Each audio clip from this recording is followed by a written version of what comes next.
Hello everyone, welcome to practice mock. आपके SBI clerk video sessions को आगे ले जाते हुए आज हम लोग डिस्कस करेंगे मिक्स्ड पैटर्न क्वेश्चंस।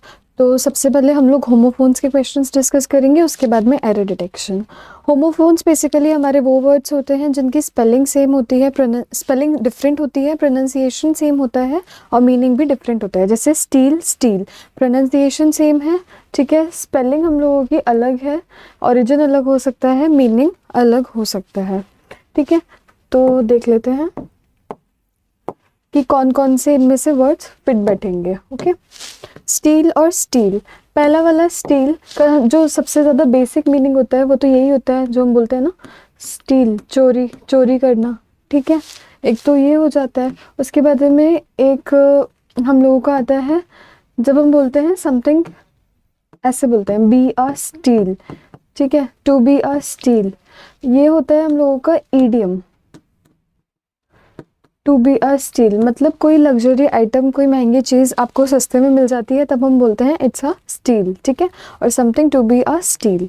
दूसरा ये वाला स्टील अगर हम देखेंगे तो एज अ नाउन, तो ये हम लोगों का हमें पता है कि एक मेटल होता है, ठीक है, उसको हम बोलते हैं ना स्टील, जो बनता है आयरन और किसी के मिक्सचर से, वो एक पर्टिकुलर एलिमेंट होता है।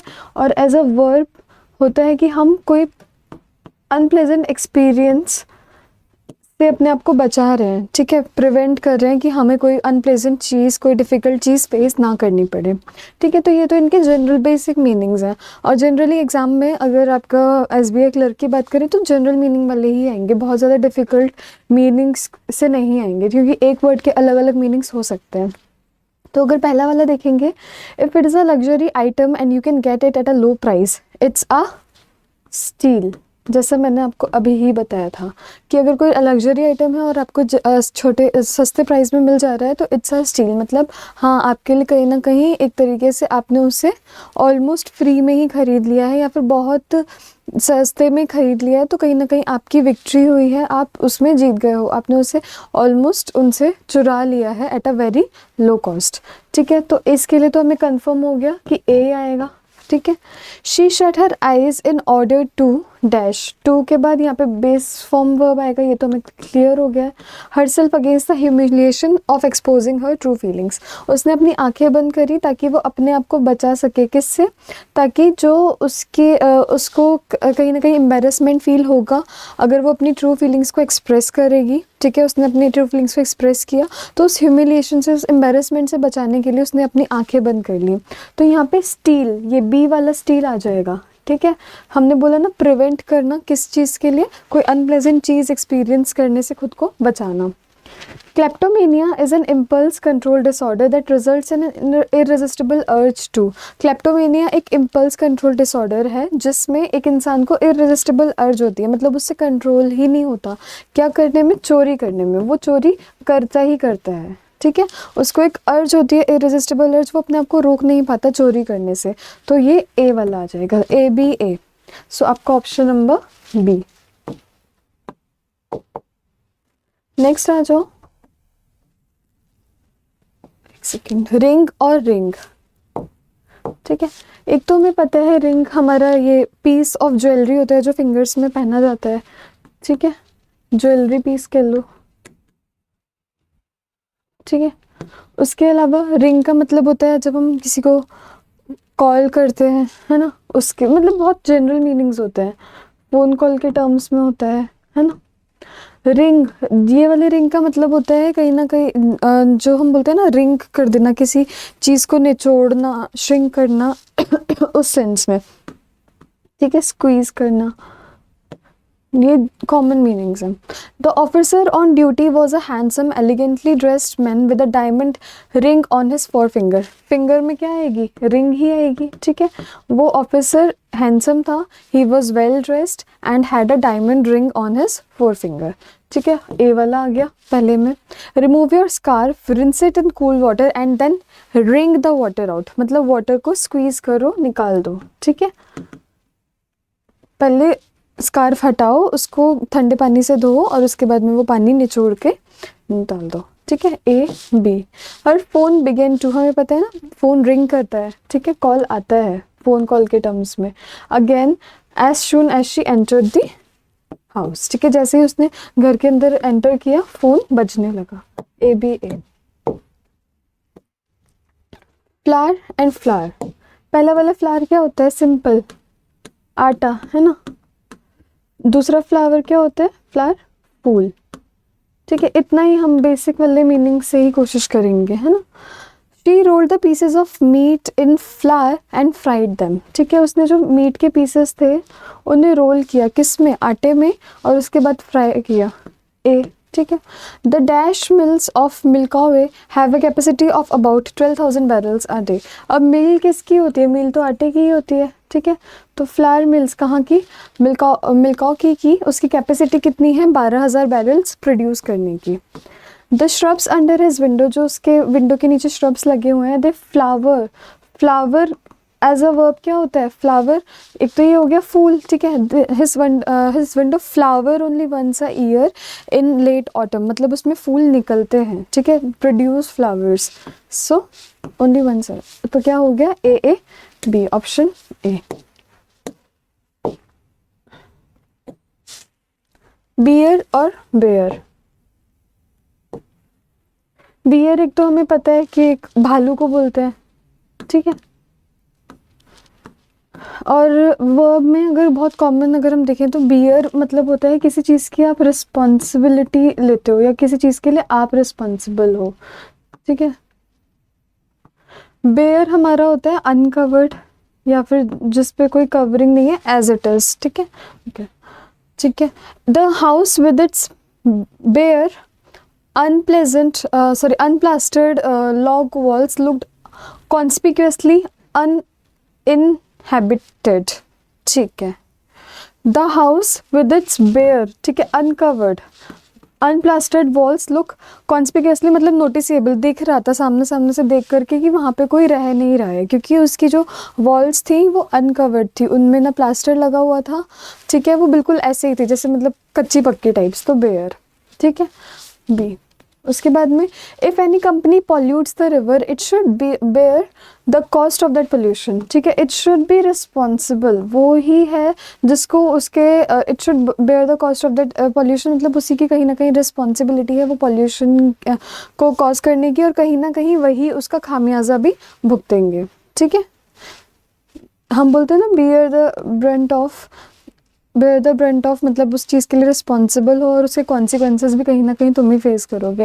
Hearing their footsteps a bear came out, ये तो हमारा भालू ही हो गया, ठीक है। उनके फुटस्टेप्स सुनकर एक बेयर बाहर आ गया, ठीक है, और उसके पीछे पीछे दो उसके बच्चे भी आ गए। तो ये हो गया ए, BAA, ऑप्शन नंबर D। उसके बाद में आ जाओ, यहाँ पे आपके एरर डिटेक्शन का है। इसमें 3 पार्ट्स में सेंटेंस को डिवाइड किया हुआ है। यहाँ पे एरर हो सकता है, हमें देखना है कौन से पार्ट्स में एरर है बेसिकल और कौन से पार्ट्स एरर फ्री हैं, ठीक है। एक बार डायरेक्शन देख लेते हैं क्योंकि थोड़ा कन्फ्यूजन हो रहा है मुझे। In the question below a sentence is given divided into 3 parts out of which 1 और मोर पार्ट्स में कंटेन एन एरर। एरर हो सकता है। ऑप्शंस में हमें कॉम्बिनेशन ऑफ पार्ट्स बताना है जिनको रिप्लेस किया जा सकता है इन फ्रेजेस से, मतलब ये ग्रामेटिकली करेक्ट फ्रेजेस हैं, ठीक है। In case the sentence is correct and there is no need, mark option A, ठीक है। मतलब ये है कि 3 पार्ट्स में हमने इस सेंटेंस को डिवाइड किया है, इसमें एरर हो सकता है, हमें फ्रेजेस में से वो पार्ट्स सेलेक्ट करने हैं जो एरर को सही कर रहे हैं, ठीक है। The town of Metwan was teeming with a number of, ठीक है। Town of Metwan was teeming with मतलब to be filled with a number of unemployed miners, ठीक है। फर्स्ट वाला पार्ट तो हमारा ठीक है, ठीक है। वो steaming with the number of unemployed miners home came to receive a few dollars sacks of flour and, ठीक है। माइनर्स के बाद होम नहीं, हु आएगा क्योंकि हम यहाँ पे इनको रेफर कर रहे हैं, ठीक है, सब्जेक्ट को रेफर कर रहे हैं, ये अनएम्प्लॉयड माइनर्स को रेफर कर रहे हैं, ठीक है। Number of unemployed miners who जो आए हैं, ये ऑब्जेक्ट तो है नहीं, ठीक है। To receive a few dollars sacks of flour and other flood stuff from the union to prevent their families from starving. अब हम अनएम्प्लॉयड माइनर्स की बात कर रहे हैं तो देयर आएगा ना, ठीक है। पॉजेसिव एडजेक्टिव देयर आएगा उनकी फैमिली को मॉडिफाई करने के लिए और उन्हें रेफर करने के लिए। तो A, B और C में एरर है जो यहाँ पे करेक्ट कर दिया गया है होगा, ठीक है। माइनर्स हु केम, ठीक है, प्रिवेंट देयर फैमिलीज, तो ऑप्शन बी एंड सी, ए वाला तो हमारा वैसे ही ठीक था। ठीक है, ये भी आपने देख लिया होगा, अ नंबर ऑफ के साथ में प्लूरल नाउन ही आता है, तो वो भी यहाँ पे दे रखा है। ठीक है, तो ये हम लोग का एरर था, उसको हमने करेक्ट कर दिया। The mine guards of Baldwin Felts detective agency repeated shut down minors' attempts at unionization with everything from assaults of striking minors to force men, women and children out of their homes। क्या कह रहे हैं कि जो mine guards थे Baldwin Felts detective agency के, उन्होंने miners जो भी कोशिश कर रहे थे, ठीक है, यूनियन फॉर्म करने की या फिर कलेक्टिव एफर्ट्स लेने की, उसको बंद करने का, उसको उनके एफर्ट्स को कहीं ना कहीं दबा दे रहे थे। ठीक है, क्या क्या यूज़ करके, उन with assaults of striking miners to force men and women. ठीक है, उन लोगों को कहीं ना कहीं असॉल्ट करके और उनकी फैमिलीज़ को उनके घर से बाहर निकाल के कहीं ना कहीं उन्हें टॉर्चर करके उनके जो अटेम्प्ट्स थे यूनियन बनाने के या फिर एक साथ इकट्ठे आकर के उनके अगेंस्ट फाइट करने के, उन्हें वो दबा दे रहे थे माइन गार्ड्स। ठीक है, बाय असॉल्टिंग दैम और by forcing their family to come out of their homes. ठीक है, the mine guards of Baldwin Felts detective agency repeated shut down, तो यहाँ पे हम लोग को समझ में आ रहा है कि वर्ब है, फ्रेजल वर्ब है जो बता रहा है एक्शन की क्या हुआ था। तो यहाँ पे रिपीटेड की जगह रिपीटेडली आना चाहिए, इसको मॉडिफाई करने के लिए एडवर्ब आना चाहिए repeatedly to modify shut down, ये बताने के लिए कि माइन गार्ड्स बार बार क्या कर रहे थे, शट डाउन कर रहे थे या फिर उनके जो अटेम्प्ट्स थे उससे उन्हें कहीं ना कहीं खारिज कर दे रहे थे, नहीं पॉसिबल होने दे रहे थे। ठीक है, तो रिपीटेडली शट ए में तो हो गया हमारा।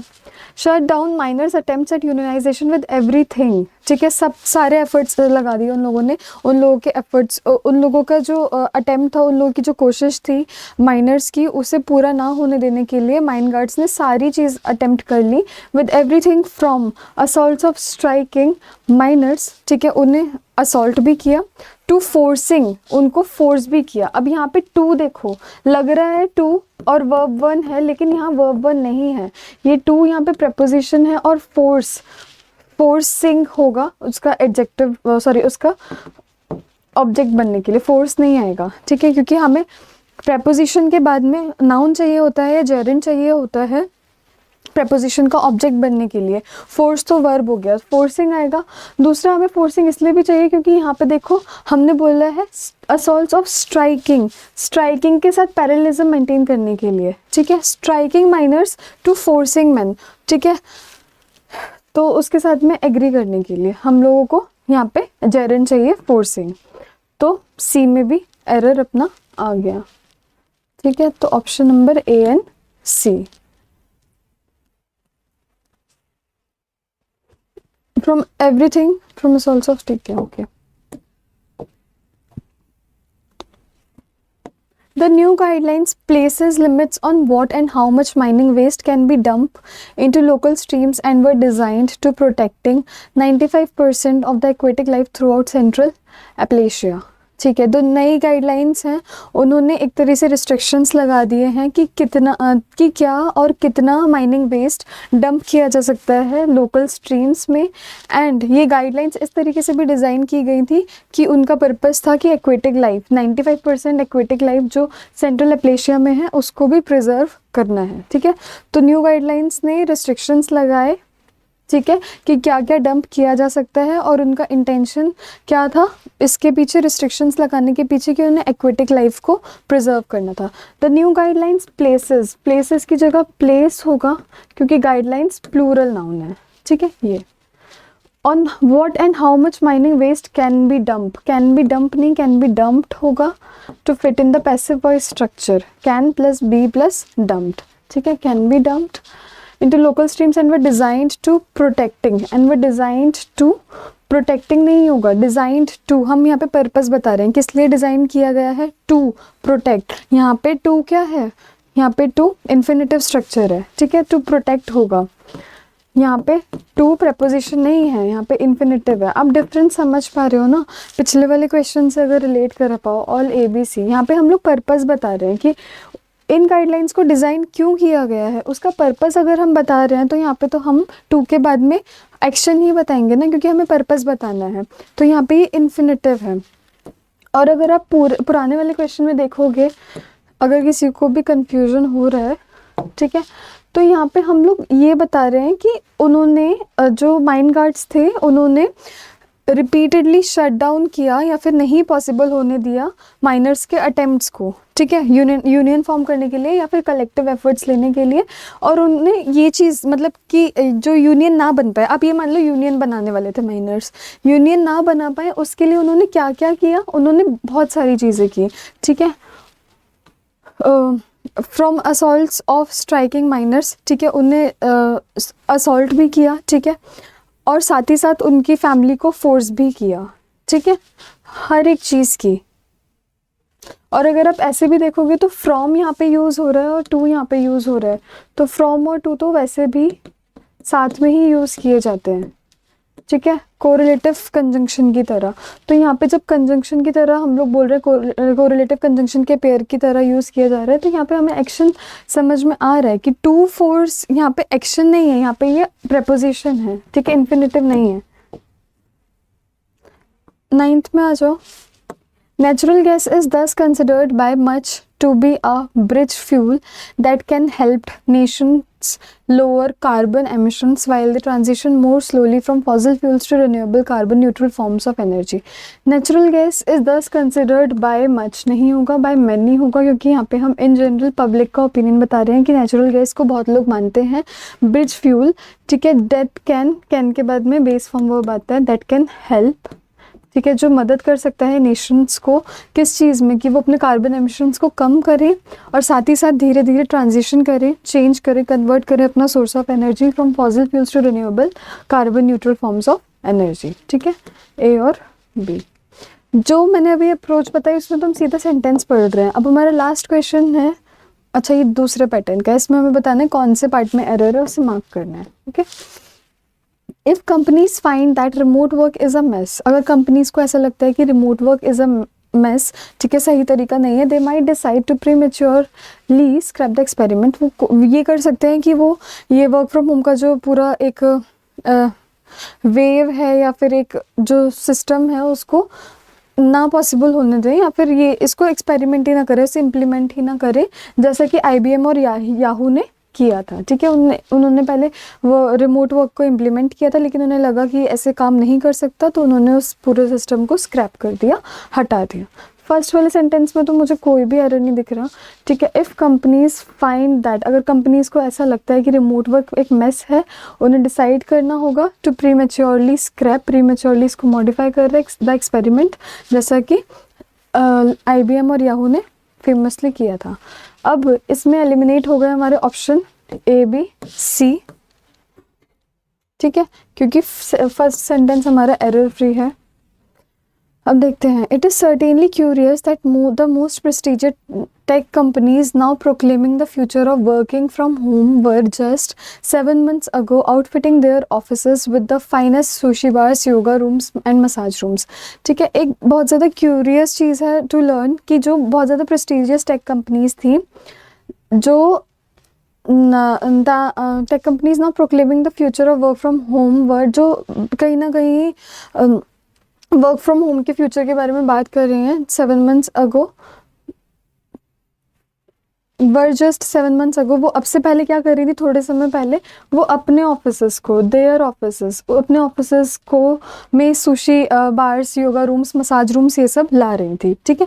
सेंटेंस क्या कह रहे हैं, जो अभी ये बहुत ज़्यादा एक अजीब सी बात है, ठीक है, क्यूरियस फैसिनेटिंग बात है कि बहुत ज़्यादा प्रेस्टीजियस टेक कंपनीज जो अभी कहीं ना कहीं प्रोक्लेम कर रही हैं the future of work from home, उसे सपोर्ट कर रही हैं, उस आइडिया को सपोर्ट कर रही हैं, वो अभी कुछ समय पहले ही अपने ऑफिसेस को में ये सारी चीज़ें, सारी अच्छी अच्छी फैसिलिटीज़ ला रही थी, कहीं ना कहीं इसीलिए कि वर्क फ्रॉम ऑफिस का कल्चर अच्छा बन जाए, ठीक है, sushi bars, yoga rooms, massage rooms, ताकि लोग वर्क फ्रॉम ऑफिस को एंजॉय कर पाएँ। लेकिन अब ऑन द कॉन्ट्ररी वो लोग क्या सपोर्ट कर रहे हैं, वर्क फ्रॉम होम। तो ये काफ़ी ये जो इन लोगों के माइंडसेट का डिफरेंस है, इसको देखना इज़ वेरी फैसिनेटिंग, ठीक है। ऑप्शन नंबर D में एरर है, तो 2D ये वैसे ही हो गया, C तो नहीं था एरर वाला।